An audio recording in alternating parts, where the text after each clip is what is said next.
enakan nyantai kamu. Belum nyuci, masak. Buruan bangun. Atau kamu mau aku bilangin sama ibu? Iya, Kak. Nanti aku kerjakan. Sekarang? Bukan nanti. Dasar pemalas.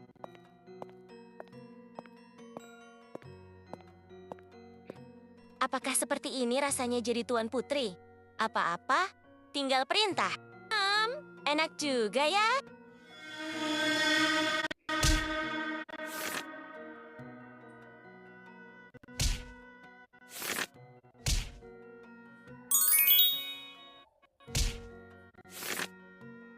Ikan emas, cantik sekali. Terima kasih untuk pujian itu, gadis cantik. Kamu bisa bicara. Aku hanya akan menampakkan diri dan berbicara kepada manusia yang hatinya bersih. Kamu tahu dari mana hati aku bersih, sehingga kamu mau berbicara denganku.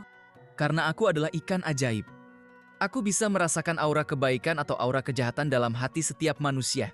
Dan aku bisa mengabulkan keinginan. Benarkah begitu? Hebat sekali kamu ikan. Baiklah, tapi maaf, aku tidak bisa lama-lama di sini ikan. Aku harus cepat pulang. Aku belum memasak untuk ibu dan kakakku. Bolehkah aku tahu namamu, gadis cantik? Maukah kamu menjadi sahabatku? Panggil saja aku Luna. Baiklah, dengan senang hati, aku mau menjadi sahabatmu. Luna berarti rembulan, nama yang sungguh indah. Baiklah sahabatku, kamu pulanglah, dan jika kamu membutuhkan pertolongan, datanglah kemari, aku pasti akan membantumu. Terima kasih ikan mas. Aku pulang dulu ya. Sampai jumpa. Setiap hari, saat Luna selesai mencuci pakaian, ia akan pergi mengambil kayu bakar di tepi hutan. Ia capek, ia letih, tetapi tidak berdaya. Ia hanya bisa pasrah dengan keadaan. Luna, kesini kamu. Iya ibu, sebentar. Buruan Luna, sebelum saya hajar kamu.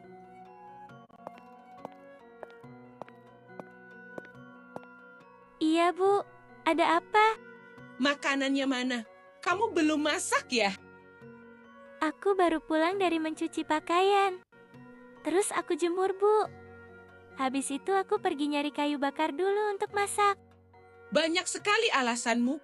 Dasarnya saja kamu lelet melakukan pekerjaanmu. Nah, sekarang cepat kamu masak sebelum saya patahkan kedua tanganmu. Dasar anak malas. Demikianlah, setiap hari, Luna menghabiskan masa remajanya hanya untuk melayani ibu dan kakak tirinya. Kebahagiaan yang seharusnya dirasakan seperti anak seusianya harus direnggut oleh ketidakadilan karena keegoisan ibu tiri dan kakaknya. Kenapa nasibku seperti ini? Apakah aku tidak berhak untuk merasakan kebahagiaan seperti orang-orang? Siang itu, ibu tiri Luna marah besar. Dia marah karena tidak ada lauk sama sekali untuk makan siangnya. Dan seperti biasa, Luna selalu menjadi pelampiasan dari kemarahan tersebut. Keterlaluan sekali kamu ya. Kamu suruh saya makan tapi tidak ada lauknya. Maafkan Luna bu, tapi persediaan lauk di dapur memang sudah habis. Kamu tahu sudah habis. Ya kamu pergi cari sana. Apa kamu tidak bisa usahakan? Luna harus cari kemana bu? Kemana saja terserah. Jangan pulang sebelum kamu membawakan lauk yang enak untuk saya. Bangun, cepat carikan. Cepat pergi, awas saja pulang dengan tangan kosong. Setiap hari bikin saya naik darah saja.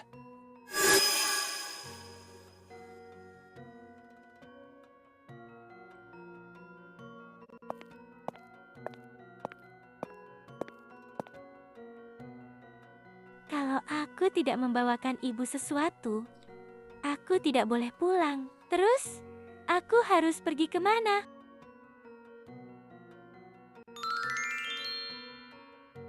Tidak usah bersedih sahabatku, aku tahu apa yang kamu butuhkan. Ambillah makanan ini, dan bawalah pulang, semoga ibumu puas. Bagaimana mungkin semua ini bisa terjadi? Apakah aku sedang bermimpi? Kamu tidak sedang bermimpi, sahabatku. Ini adalah kenyataan. Sekarang kamu pulanglah. Terima kasih banyak ya ikan mas. Aku tidak tahu lagi bagaimana harus berterima kasih kepadamu. Pulanglah, tidak perlu sungkan begitu. Kita sahabat harus saling tolong-menolong. Sampai jumpa, sahabatku. Sungguh ajaib sekali.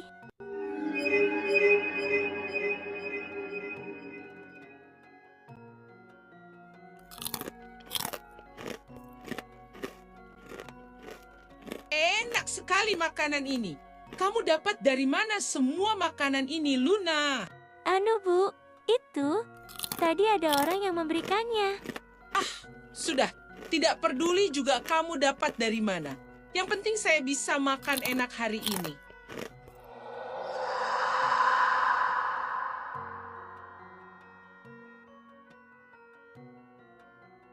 Demikianlah, keajaiban demi keajaiban terus berlanjut. Ketika Luna tidak bisa menyiapkan makanan enak untuk ibu tirinya, dia akan menjadi sasaran kemarahan. Dia tidak punya pilihan selain mendatangi ikan mas sahabatnya untuk meminta pertolongan. Terima kasih ikan mas sahabatku. Aku tidak tahu apa yang akan terjadi dengan hidupku tanpa pertolonganmu. Sama-sama, sahabatku. Pulanglah.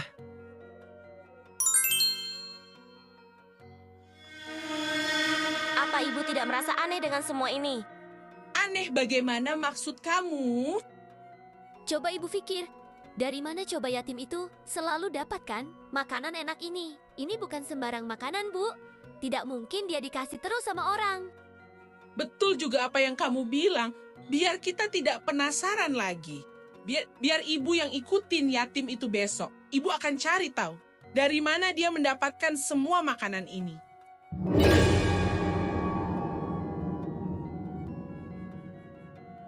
Hari itu, ibu tiri Luna dengan sengaja memarahinya supaya Luna mencarikan makanan enak untuk dirinya.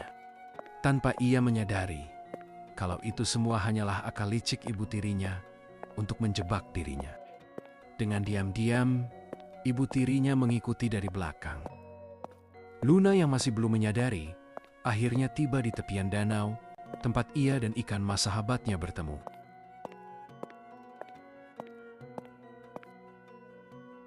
Ikan mas sahabatku, untuk yang kesekian kalinya, aku datang untuk meminta pertolonganmu. Aku sudah tahu. Bawalah makanan ini, sahabatku. Aku bingung harus bagaimana lagi menghadapi semua ini. Ibu tidak pernah puas hati sebelum keinginannya terpenuhi. Malang sekali nasibmu, sahabatku. Pasti dirimu sangat tertekan dengan perlakuan ibu tirimu itu. Sementara itu, dari balik pepohonan, sepasang mata tampak mengawasi dari kejauhan. Alangkah terkejutnya ia melihat pemandangan yang sangat aneh dan tidak masuk di akal pikirannya. Apakah aku sedang bermimpi? Aku harus cepat pulang untuk ngasih tahu kabar ini kepada Ratna.